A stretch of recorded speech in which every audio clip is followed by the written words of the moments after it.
Erev Tov Rabotai, we're continuing with our Mishna Yomi Masechet Peah. We're up to Perek Vav Mishnah Tet. We learned in the previous Mishnah there are two types of shicha, of forgotten produce.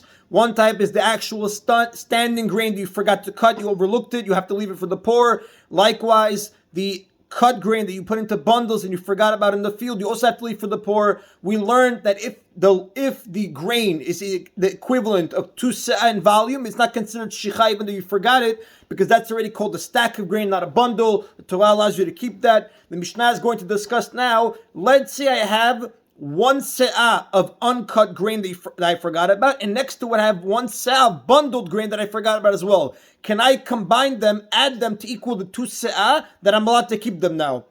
Se'ah tvua akura, se'ah shena akura. If you have a se'ah of detached grain that you cut and bundled and you forgot about it, and next to it you have a se'ah of ena akura, not detached grain that's still standing that you forgot to cut. V'chein bilan, likewise by a tree, if you have a se'ah of produce on the tree that you forgot about to pluck, and you have a se'ah of actual plucked fruits on the ground that you forgot about.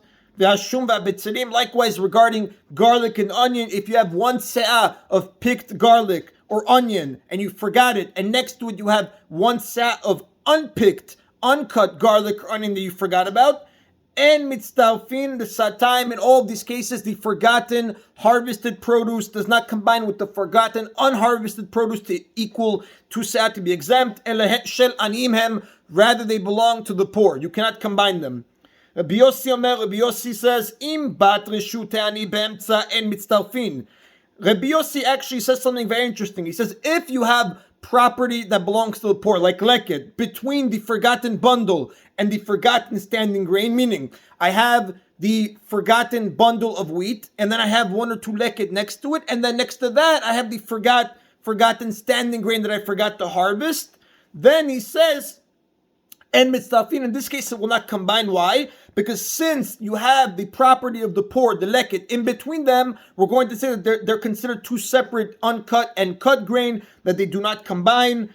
However, he says, if no gifts of the poor lie between the uncut forgotten grain and the cut forgotten grain, they do combine. Therefore, if they both equal a se'ah together, neither of them are going to be subject to shicha. And the Rav says, En halacha ki Rabbi Yossi, the halacha is not like Rabbi Yossi, the halacha follows the Tanna Kama, that in all cases, whether you have leket in between them, or you don't have leket in between them, or peret in between them, etc., gifts of the poor, they will never combine. The Rav also points out that this is not applicable to the ilan, because there's no gifts of the poor by trees. This will only be applicable to the grapes and the things that grow in the ground. That is the Rabotai, the end of Mishnah Tet. Mishnah Yud will continue to discuss different types of shicha. Mishnah Yud. When you have grain that is designated for animal food, it's not ripe yet, you cut it, so you feed it to your animals. Or it was grain that is designated, you're growing it to bind other grain in bundles. They quote, the Rav quotes like the Parsha by Yosef Atzik and his brothers. It says,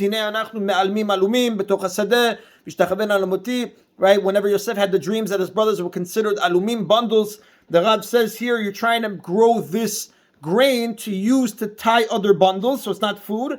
Likewise, when you're growing garlic, the shoots of the garlic to bind the other garlics into bundles, or small bundles of garlic or onions that you're going to put on the side to wait to bundle it later on together with other garlic and onions, larger bundles. Elem shicha, all these items are not subject to shicha, and the Rav explains each one why. If you forget them in the field, you're able to get them back, and the Rav explains why. Because the grain that was harvested for animal food and the grain that was harvested to bind other stocks or other onions does not apply to shicha, because one of the 5 conditions to be obligated in shicha, we learned earlier in Perek Aleph Mishnah Dalid, is that if it's one of the conditions, it must be designated for food to eat.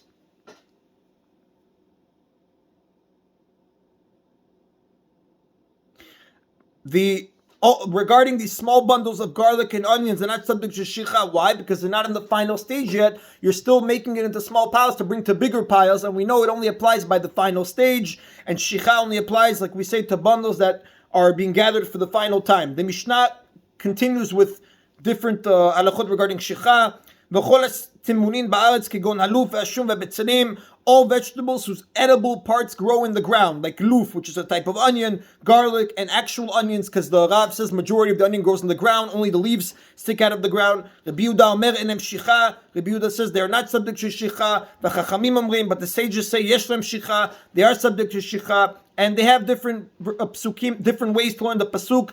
The Rav says Rabbi Yehuda omer enem shicha lechol timunin. Anything that grows, most of its edible part grows in the ground, is exempt from shicha, because the Rabbi Yehuda holds dichtiv. It says in the pasuk sadecha, your field, masadeh begalui avkol begalui. Just like your field is revealed, it's not hidden, so to anything revealed is obligated in shicha. Prat tamun. This exempts anything that's buried in the ground, that it doesn't apply in the law of shicha. The chachamim omrim yele shem shicha, but the sages say there is shicha. Ktiv sadecha demashma galui. In the pasuk you have the word field, which implies revealed. V'ktiv ktzilcha, harvest, which implies revealed. Now you have an exclusion after exclusion, which is excluding the same thing, so it must be it's coming to add. When you have two exclusions of the same thing, must be it's coming to add, so we're adding. For sure we know that something revealed applies shicha, but chachamim hold now it's coming to include even something hidden.